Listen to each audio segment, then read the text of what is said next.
Around the Department of Defense this week. This is your DoD Weekly News Recap. U.S. sailors to the rescue. I'm Petty Officer Jen LeBron. Air New Guinea Flight PX-56 crashed into a lagoon in Micronesia Friday morning. U.S. Navy sailors assigned to Underwater Construction Team 2 immediately rendered assistance to the 47 crash victims. They assisted local authorities by shuttling passengers and crew to shore. They also provided medical attention to at least one passenger who sustained minor injuries. As Hurricane Florence relief efforts continue in the Carolinas, Defense Secretary James Mattis has high praise for the U.S. military response. He says although relief efforts are winding down, troops are still committed and military equipment will remain available if needed. The Defense Secretary also spoke about the Middle East this week.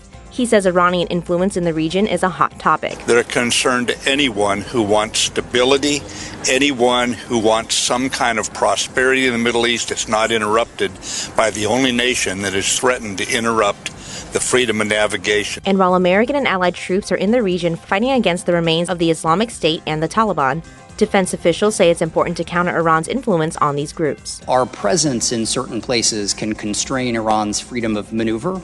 It can empower our diplomats to put more pressure on Iran.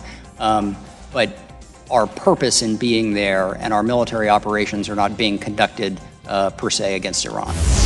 The new national cyber strategy focuses on defending against cyber threats before they reach U.S. networks. The Defense Department will work with its international allies and industrial and defense partners to identify, counter, and disrupt malicious cyber actors threatening U.S. national security. The U.S. and its Latin American allies commit to protect shared interests and combat criminals and violent extremists in the region. Latin America and the Caribbean are not our backyard. It's our shared neighborhood. Good neighbors respect each other's sovereignty, treat each other as equal partners with respect, and commit to a strong neighborhood watch. The president's nominee for U.S. Southcom commander says he will do his part to make sure threats to the U.S. are dealt with aggressively. Nationally, the 72,000 drug-related deaths last year is a crisis. And if confirmed as Southcom commander, I will remain committed to doing our part to deny, degrade, and destroy this scourge.